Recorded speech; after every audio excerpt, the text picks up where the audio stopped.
Bonjour à tous et bienvenue sur ma chaîne. Alors aujourd'hui j'ai eu l'idée de comparer deux huiles qu'on a tous plus ou moins dans notre cuisine. L'huile de coco et l'huile de tournesol. On sait tous que l'huile de coco est une très bonne huile démêlante. Mais qu'en est-il de l'huile de tournesol finalement? On en a tous dans notre cuisine, on l'utilise pour faire des repas, pour faire des gâteaux. Mais est-ce qu'elle a des capacités démêlantes ou pas? Est-ce qu'elle apporte de la douceur à la fibre capillaire ou pas? C'est ce qu'on va voir. Alors je vais commencer par séparer mes cheveux en deux, puis on va commencer par l'huile de coco. Comme vous le voyez, j'en applique généreusement sur mes mains avant de m'attaquer à ma section de gauche, c'est-à-dire celle que vous voyez sur la droite. J'en applique vraiment généreusement, j'essaye de recouvrir mes cheveux de cette huile pour pouvoir vraiment tester son efficacité au maximum. Donc comme vous le voyez, le démêlage est assez efficace avec l'huile de coco. Je peux déjà commencer à passer mes doigts dans la première section alors que j'en ai appliqué il y a à peine quelques secondes. Donc c'est vraiment très bien, je suis assez satisfaite. Même si l'huile de coco est une huile que je connais et que j'ai l'habitude d'utiliser plus ou moins régulièrement, je ne m'attendais pas à un résultat aussi rapide.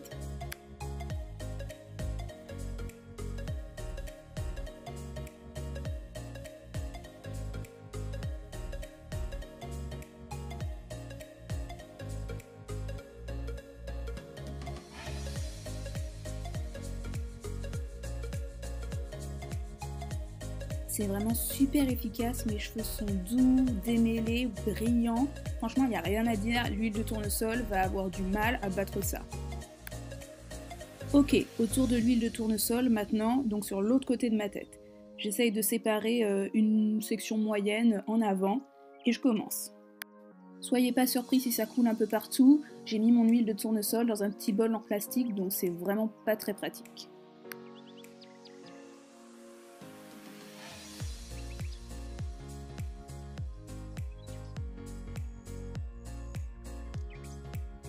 Waouh, mais c'est dingue! Vous devez sûrement voir à ma tête à quel point je suis surprise et à quel point je ne m'y attendais pas, parce que je crois que c'est encore plus efficace que l'huile de coco. Incroyable!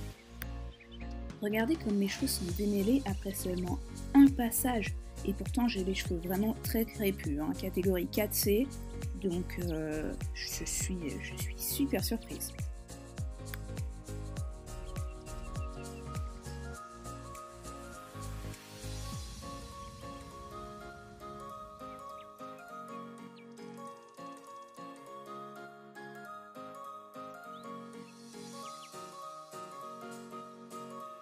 Du coup, c'était tellement facile que j'ai décidé de faire toute ma tête au lieu de seulement la section de devant, parce que vraiment, c'était vraiment d'une simplicité enfantine. C'était waouh, j'ai pas les mots. Mais regardez-moi ça, regardez avec quelle facilité je passe mes mains dans mes cheveux. Ça n'arrive jamais, je vous garantis que ça n'arrive jamais.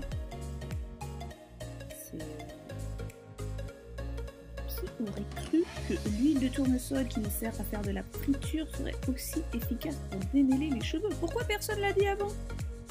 Je m'attaque à la section de derrière, mais regardez, j'ai déjà fait la section du milieu, ça m'a pris 15 secondes. 15 secondes à tout casser. Non mais est-ce que quelqu'un était au courant et il n'y a que moi qui ne le savais pas, ou bien c'est une surprise pour tout le monde? Parce que là, déjà que l'huile de coco c'était un démêlant mais 2.0, mais là, je sais pas quoi dire. Je pense que ça se voit à ma tête, je comprends pas ce qui se passe en fait. Enfin, je sais pas. Bon, par contre j'ai les mains super grasses et super glissantes, mais il fallait s'y attendre. Re-salut! Du coup, je reviens pour vous donner mes dernières conclusions sur l'huile de coco et l'huile de tournesol. Faites pas attention à ma tête, je me suis tressée entre temps, mais ça, c'est un autre débat. Du coup, comme vous vous en doutez, le grand gagnant, c'est l'huile de tournesol. Alors attention, je ne dénigre pas l'huile de coco, ça reste quand même une très bonne huile, une de mes préférées d'ailleurs. Elle démêle relativement bien les cheveux, et quand je dis relativement bien, c'est vraiment une des meilleures. Et elle apporte beaucoup de douceur. Moi, c'est vraiment une des huiles qui m'a apporté le plus de douceur, le plus de malléabilité au niveau de mes cheveux. Donc vraiment, je l'adore. Mais par contre, l'huile de tournesol au niveau du démêlage, c'est à un autre niveau. Vous avez bien vu dans la vidéo que j'ai filmée, c'est incroyable, c'est vraiment incroyable. Et on ne dirait pas comme ça, mais elle apporte aussi beaucoup de douceur au niveau du cheveu, au niveau du toucher. C'est vraiment très agréable. Le seul point négatif, c'est bien sûr qu'elle est très grasse. Vous aurez les mains super brillantes, donc ça c'est pas hyper pratique. Et même au niveau des cheveux, impossible d'aller vous coucher dans votre lit et après vous allez faire une énorme marque. Donc c'est une huile qui se rince. Par contre, malheureusement, voilà. Donc si vous voulez vous démêler les cheveux et ensuite aller faire votre shampoing, voilà, très bonne idée. Mais si vous voulez le mettre après le shampoing, ça va être un petit peu compliqué. Donc voilà, c'est tout pour aujourd'hui et j'espère revenir très bientôt avec une autre vidéo où je compare deux huiles. Justement, je vais bientôt recevoir un paquet de chez Aromazone. Donc je reviens bientôt. Bye!